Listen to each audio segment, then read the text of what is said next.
Good afternoon, everyone. My name's Sue Gilding, and really pleased to be able to welcome you to this second in this series of Inclusivity Works Lunch and Learn sessions. I work with the GEM Employability Project, and for those of you that haven't attended these sessions before, I'm just going to give you a little bit of background.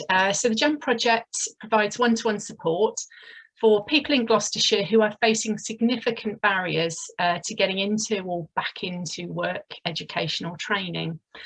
And the GEM project is funded by the European Social Fund and the National Lottery Community Fund. So over the last 5 years, we've supported more than 2,000 people in Gloucestershire and some great outcomes. And many of these participants are now in work, further education or training. And emerging from this work on the GEM project has been the development of Inclusivity Works. And this is a fresh initiative which aims to raise awareness and support employers in recognising and realising the many business benefits of having diverse and inclusive culture in the workforce. So today our spotlight is on making your communications more inclusive, and we'll be looking at the barriers to communication that people can face and understanding a bit about the adjustments which can be made to make communications more accessible.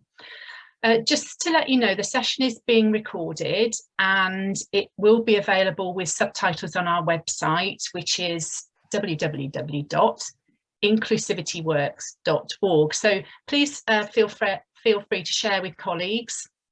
And we will also be sending you a summary of the key points from this session and a sort of top tips, which we hope you'll find useful. The session is going to be a presentation. So if you've got any questions, you'll see you've got a Q&A box at the bottom of your screen. So if you could pop any questions in there, and then we'll get to those at the end of the presentation rather than break it up in between. So today I'm really pleased to welcome Claire Howell and Hayden Price from Inclusion Gloucestershire, who are joining us. Inclusion Gloucestershire are one of our GEM partners and also one of the first organisations to be awarded our Gloucestershire Inclusive Employer Award, which I'll talk a little bit about later. And so we're really delighted to have you both with us this morning. Thank you. So Hayden is an expert by experience for Inclusion Gloucestershire, and he regularly delivers training that relates to his lived experience. And Claire is the Training and Development Manager at Inclusion Gloucestershire, and she's an experienced learning and development professional who's worked across various sectors and is passionate about removing barriers to inclusion in society and the workplace. So I'm going to hand over to Claire and Hayden, who are going to present for about 20-25 minutes, and then, as I say, we'll do questions at the end. So over to you, Claire and Hayden. Thank you very much indeed, Sue. And I must applaud Hayden on getting the timing of putting his camera on perfectly. As soon as you said his name, Hayden appeared where I was sort of sitting there beforehand. But thank you, and thank you so much. We're delighted to be part of this Lunch and Learn series. So as Sue said, I'm Claire Howell and I'm the Training and Development Manager at Inclusion Gloucestershire. And Hayden, I'll let you introduce yourself. My name's Hayden Price and I'm an expert by experience with Inclusion Gloucestershire. I have lived experience of autism and a mild learning disability. So that's where I come into this. Thank you, Hayden. And it always feels strange not being able to see people. So it's great to be able to see Hayden. But I know somebody will alert me if you can't hear me or if anything goes wrong with the presentation. But first, a short bit about Inclusion Gloucestershire. So Inclusion Gloucestershire is an all disability user-led charity, and we are passionate about removing barriers for people, people with a disability, with a learning disability, from minority groups, barriers they face in fully participating in society or the workplace. My first question to everybody, really, for you to think about is, what is inclusive communication?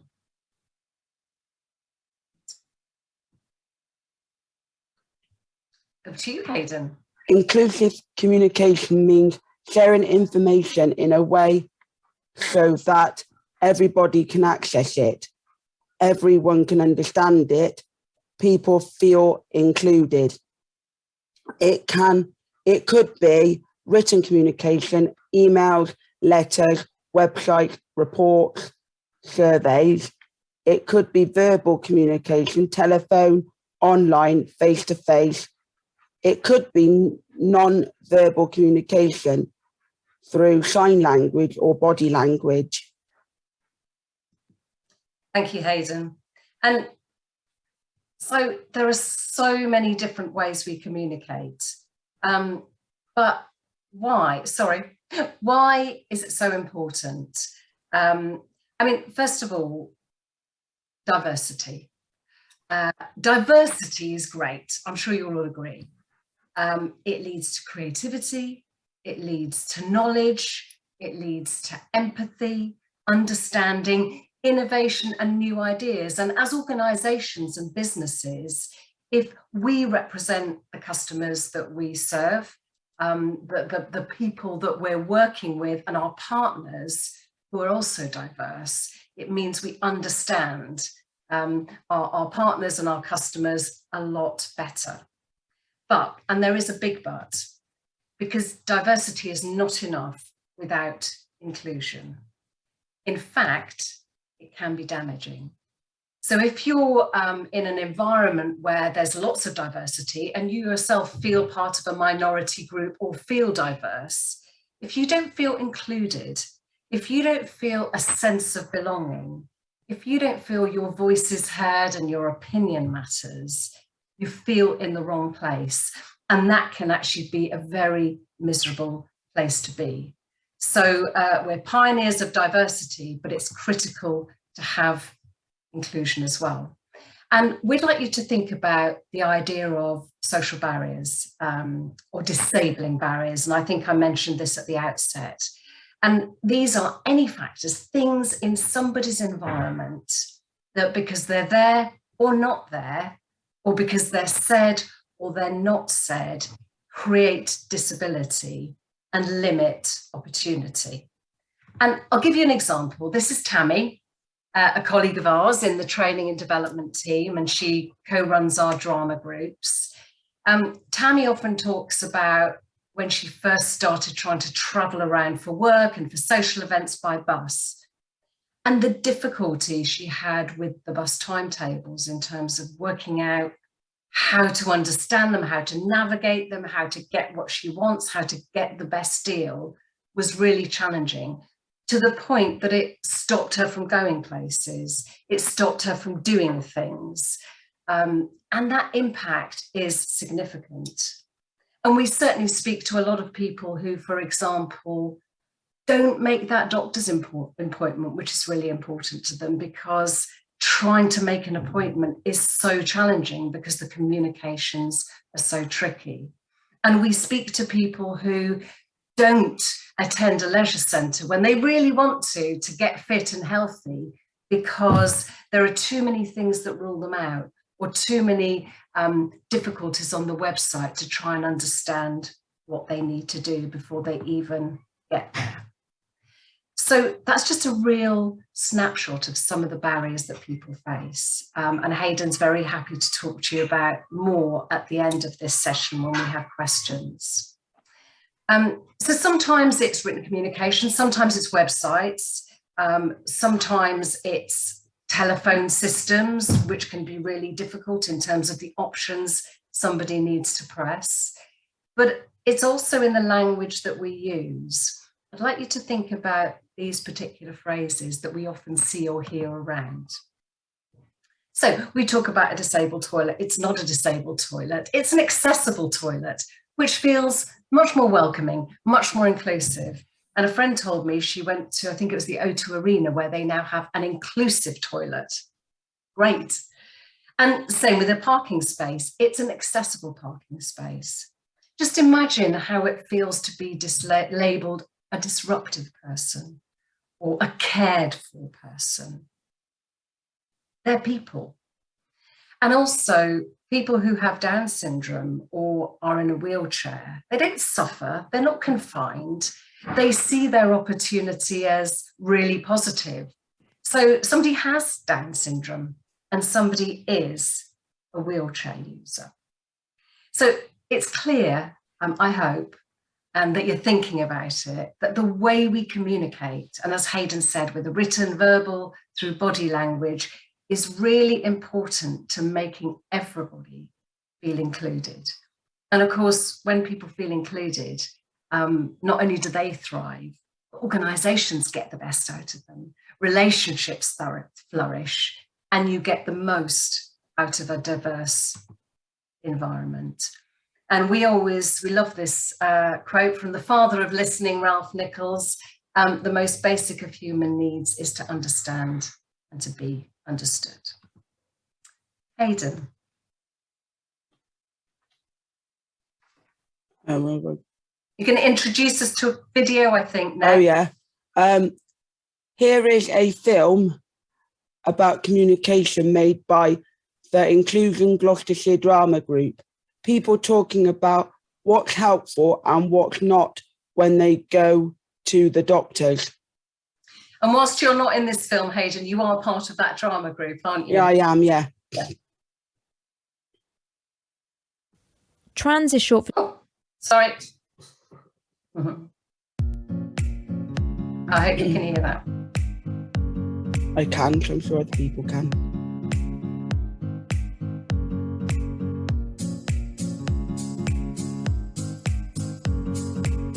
I like to be communicated. I like to be taught nice and slow, so I can hear them properly and slowly, and and easy language, not jargon, in language in a way that I can understand.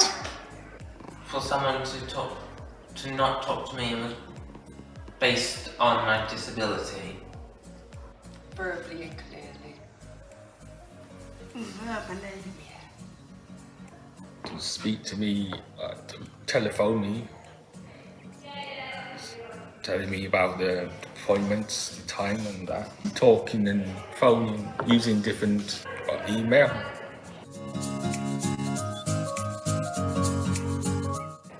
If I go with someone, they will talk to me, not the person next to me. They can send me an easy read information because it was all in jargon. Send me the post. When I go, which hasn't been for a long time now, it's often for them to speak clearly and not beat around the bush, but I don't even mean them just fully simplify things. I just mean them not getting overly emotive. You know, how you're feeling and what's wrong with you, and they ask you.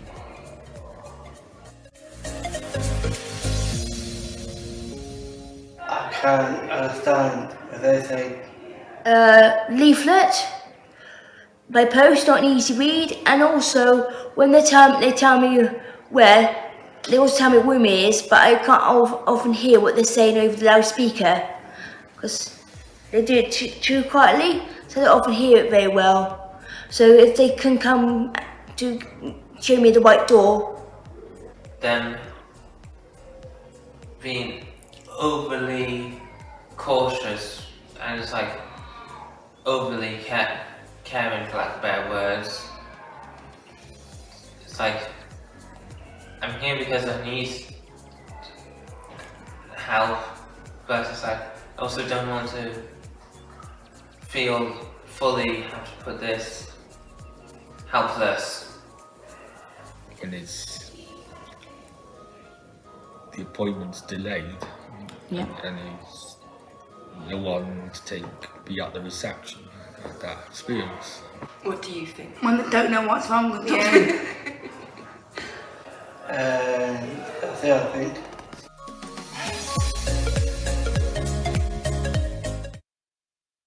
Thank you. We've got something else, Hayden, haven't we? Yep. Here is Ellie, who works with us, talking about the language that's important to her and why it makes her feel included. Trans is short for transgender and means that your gender identity doesn't match the sex you were assigned at birth. And there are many genders, not just male and female. In fact, many people view gender as a spectrum that is completely detached from biological sex.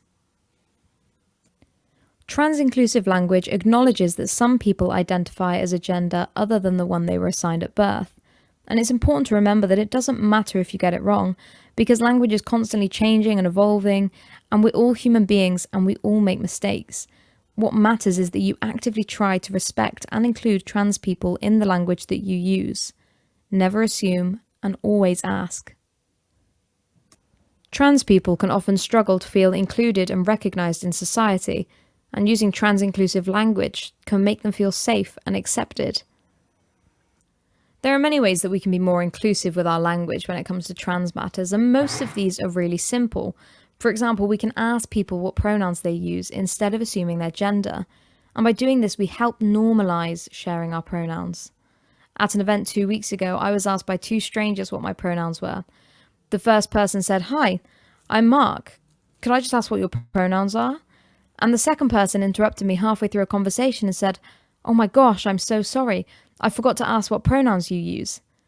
Being asked this made me feel seen and included, and most importantly, safe, because I knew these people understood and respected my gender identity. So it's very much about what we say and how we say it. And one thing that I haven't shared with you is approaching 70% of our team at Inclusion Gloucestershire has lived experience of a disability, a mental health condition, or being part of an underrepresented group. And we really enjoy all the diversity that brings and the creativity and the understanding that brings. We feel very lucky. And that means, certainly I am, continually learning about what works and what doesn't work.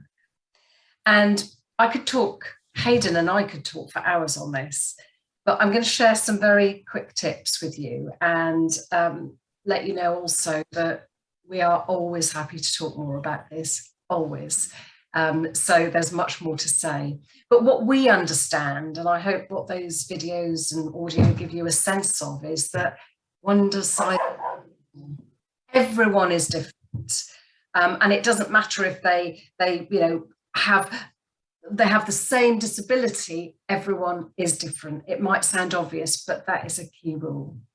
Don't ever assume anything. And we do that. We typically do that because we sort the world into how we've seen it before. So it's really important to challenge your perceptions and approach everybody with no preconceived ideas. Always pay attention to the way somebody communicates with you, because that's a big, big clue as to how they need to be communicated with. And understand what people need by asking and listening. Most of our experts will say, well, just ask me how I need to be communicated with. And that's really important. And think about the impact of your communication on other people. Do you use a lot of jargon? Do you speak really quickly? Are you too animated and gesticulate a lot, a bit like me, which is a bit too overpowering for other people? So really reflect on your own style. And simply write and speak in plain English. No big words. There are plenty of people out there for whom English is a second language as well, or an additional language. So use words that mean something to as many people as possible. Mind your language. Don't worry about getting it right or wrong, but just think about the impact of what you're saying on somebody else. And provide lots of different options for communication. Some people can't hear. So not only do they need plenty of visual options, they might actually need sign language, because subtitles aren't always good enough or clear enough or accurate enough if it's an online webinar. So Gloucester Deaf Association are brilliant for providing BSL interpreters. People might not be able to see colour. So when you're designing websites, and there are plenty of inclusive sort of website designers that we can actually direct you to, think about what you're doing there. People might not feel confident on the phone, so they might much prefer to use an email channel. Some people don't use technology. So you really need, when you're delivering a service to people or trying to communicate and interact with people, lots of different options. And don't forget, if you have a switchboard, some people can't press 1 and can't press 3, so they never actually get through to you. So make technology straightforward to use.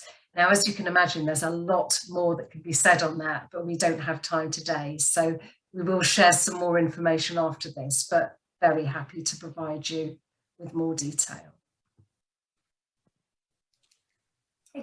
There are a couple of things we do at Inclusivity Gloucestershire that we would like to share. We curate easy read documents. Easy read means giving information clearly, writing in simple language, adding pictures to show meaning.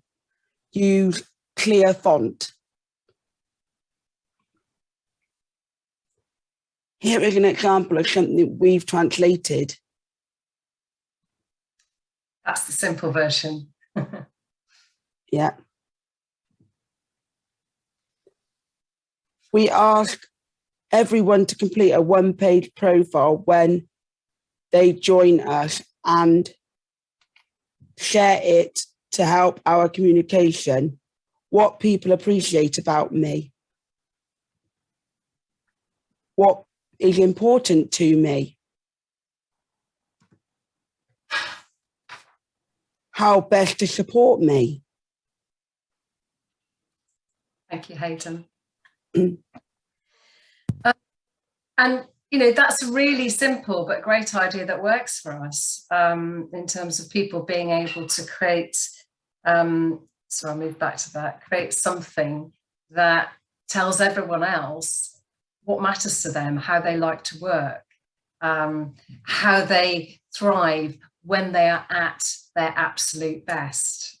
Mine is always, if you want to talk to me or you want, just come over, come and speak to me, don't email me, come to my desk and bring food. Everybody has a different way of doing things. And if we start asking that and understanding what people need and understanding what language matters to people, you know, that's a massive step to creating that inclusive environment and that real sense of belonging, for which engaged workforces thrive and organisations and businesses thrive. This is something that we regularly do at Inclusion Gloucestershire, and when we do training for organisations on inclusive practice, invite people to do as well. If you think about what you do, your organisation, your business, or your area of work, and however you like to work, I mean, you could get a sort of, you know, big bit of flip chart paper and draw something out. You might want to put it on a spreadsheet, draw on the walls, whiteboard, whatever it is. Map out everything that you do as an organisation or you do as a person. And then mark the points where you actually interact with people, where you talk to people, communicate with them, or where they try and interact with you, maybe through your website or other means. And then really think long and hard about how accessible are those points? How inclusive are those points?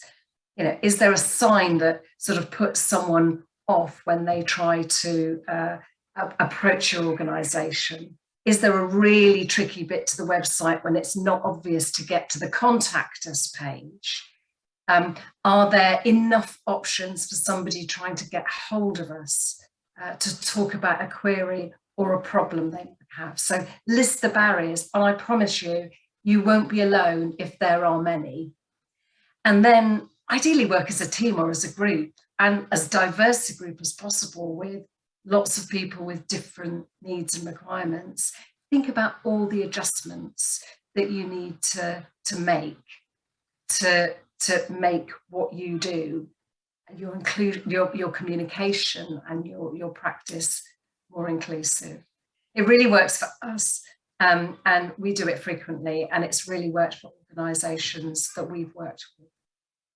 For example, a colleague was telling me a few weeks ago about how he went to an interview and he felt welcomed by the interview application because it said reasonable adjustments would be made, there would be plenty of opportunity, there was disabled access, he's a wheelchair user.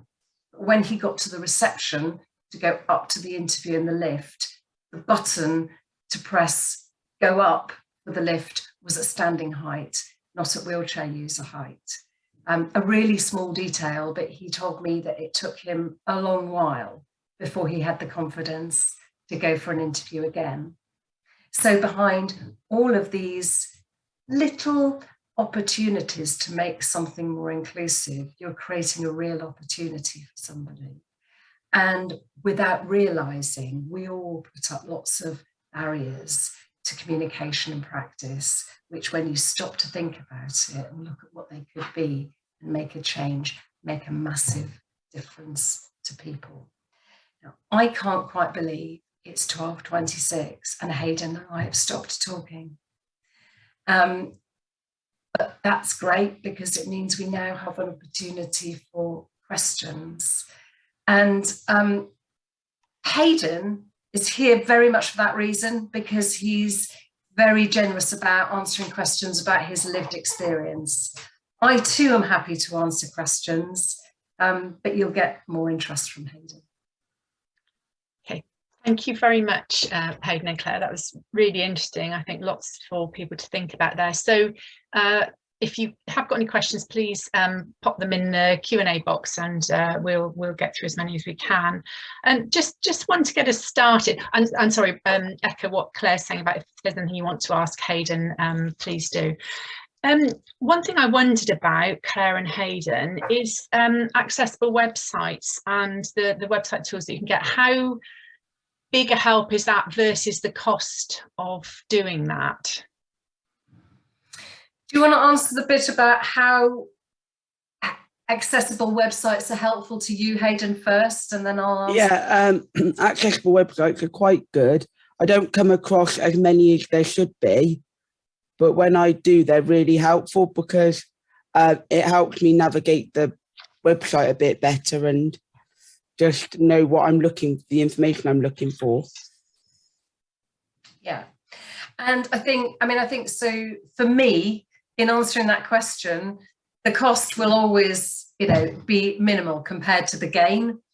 I can provide information on costs as a follow-up. I don't have it with me, but there are plenty of organisations that do this. And one of the things that we do is we have a reader panel at Inclusion Gloucestershire. So we often test websites for organisations, if you like. So we'll get a panel of people with varying abilities, and they will assess the website and write a report on what works and doesn't work. And it can be anything from English or the language that's used and how complicated it is.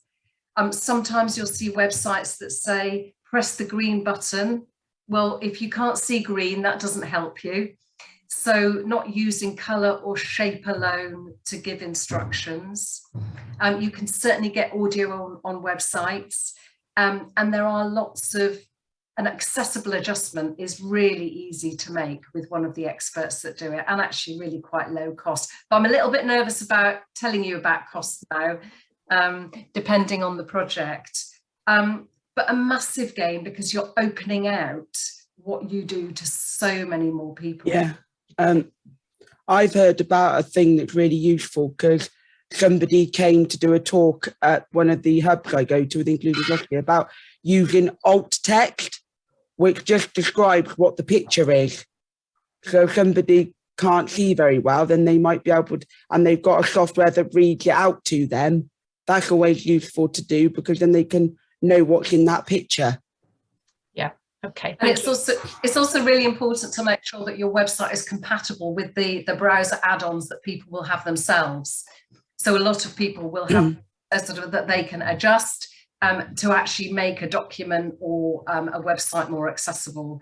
And for example, a PDF document is difficult for people because it's very difficult to edit and adjust. I think somebody asked a question, sorry. So. Yeah, so we've got a few now.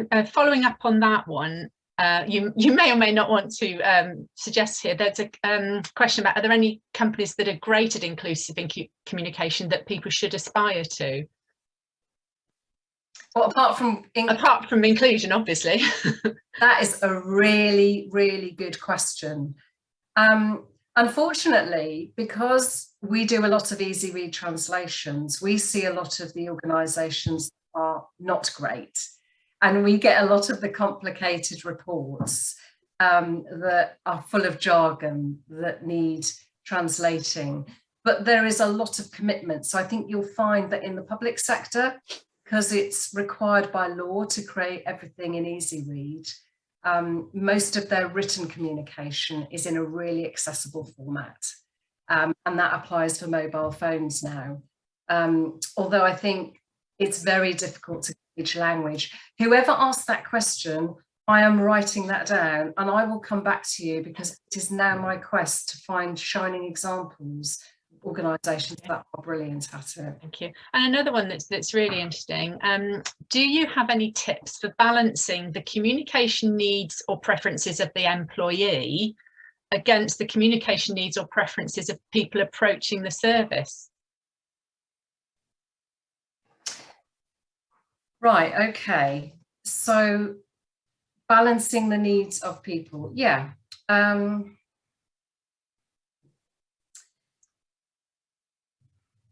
I think we would always look to ensure that the people who approach us who have requirements are matched with people who will communicate well with them. That's a really difficult question for me, because I live in a land where I want everything to be inclusive and everyone to come down to a straightforward level which everyone can understand.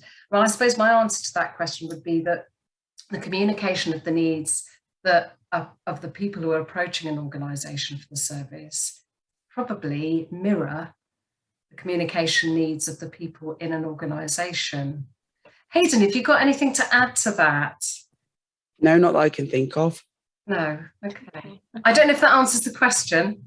Well, the person can always come back with another one. Just a quick one, which I think I can perhaps, someone's asked about how they can find out more information about Easy Read, so perhaps we could put something in the tip sheet on that, I would think, rather than use the time now, because there's another one that, and Hayden, particularly maybe your point on this. So is there a balance between asking people about their needs, so like their pronouns and how they want to be communicated with, and risking offending people for assuming they need adjustments to be made? You know, they're saying, thinking of the person in the video who didn't want to be treated in a way that was based on his disability. So it's trying to get that balance that you don't want to offend people, but equally you want to communicate in a way that suits them. You know, how is it best to go about that?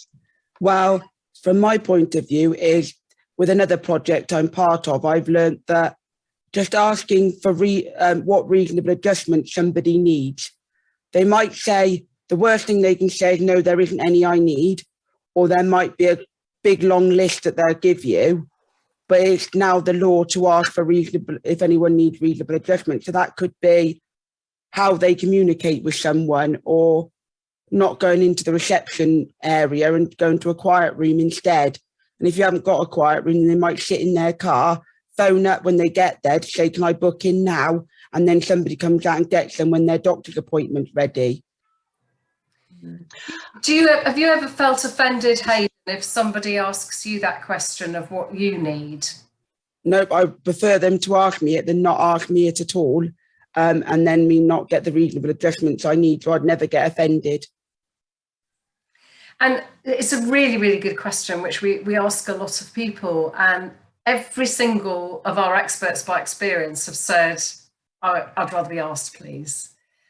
So, you know, you're not alone in that, are you, Hayden? No, I'm not alone. One of the things that we did some work with a fuel advocacy organisation a few months ago, and in the map, mark and make exercise, I thought it was being clever, it's too hard to say. They identified a lot of things, and they're primarily a telephone service.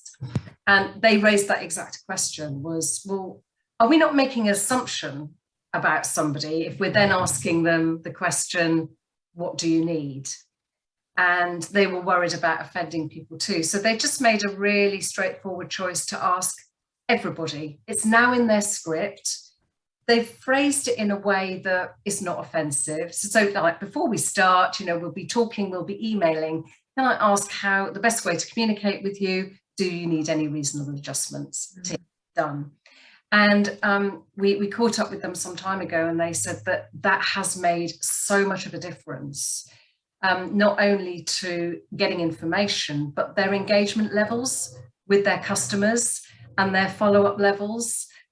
So just that simple question, because what they're doing is tailoring their service to the people who are approaching them. And maybe that sort of helps answer the question earlier about balancing customer needs with employee needs, which I felt I still didn't answer properly. Give me another go offline. It's a difficult one, that one, isn't it? Thank you. So literally we've got a couple of minutes left if there's any more questions. The other one I was just interested in, the one-page profile that you talked about. Do you know of many companies that have tried using that and how people feel about being asked to do that? I know one company that does it. It's Gloucestershire College. When I was a student there, I was asked to do a one-page profile because all the staff did a one-page profile so that the support workers could get to know me before they actually worked with me. And I thought that was really good idea. And then another one where I've recently done care and treatment reviews. It made me do a one-page profile, not just for Inclusion Gloucestershire, but for my care and treatment review job, because this lady sent over a one-page profile.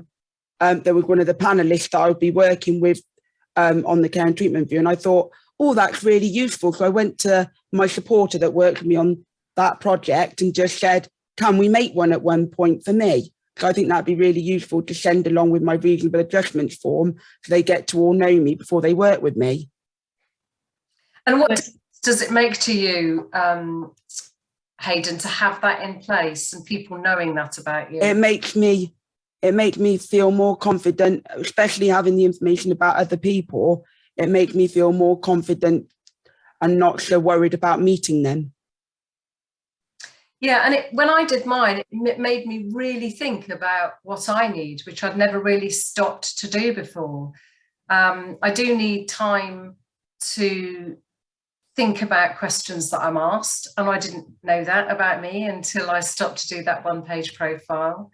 And I don't like to be forced into making quick decisions, and I sort of knew that about me, but putting that one-page profile together really made me think about that. So useful exercise. Great, thank you very much. So unfortunately we're rapidly running out of time here, so I don't think there's any final questions, so I'm going to wrap up. So thank you ever so much, Hayden and Claire. Really appreciate you joining us today, and I think it's given us lots of things to think about. I mentioned Inclusivity Works in the introduction, and you can find out more about Inclusivity Works and the support that's available to your organisation by visiting our website, www.inclusivityworks.org.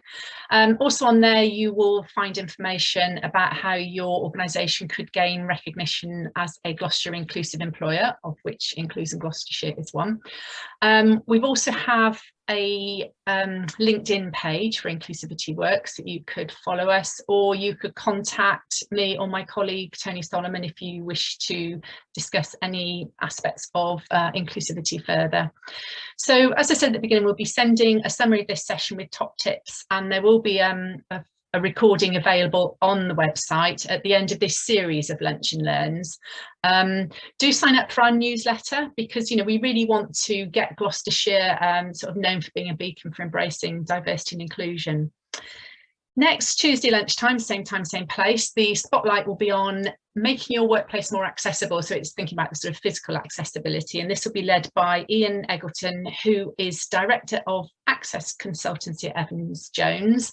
Evans Jones are a Cheltenham-based chartered surveyors and planning consultancy. So Ian will be talking about the Equality Act and how it applies to your business, and also about how to assess your business to make it more accessible for all. So hopefully you'll join us for that session and do again share with colleagues who may be of interest. So we're just about to finish. There will be a pop-up screen with a survey coming up. You probably have to click on a link to access it. We'd really appreciate you completing that. It's only a couple of questions because it will help inform planning for future lunch and learn sessions. So if you could do that, that'd be great. So thank you once again, Hayden and Claire at Inclusion Gloucestershire, and from the whole of the GEM team, thank you for joining us today, and we look forward to seeing you again soon. Thank you, everyone. Bye. Lots of people saying thank you to you, Hayden. Good.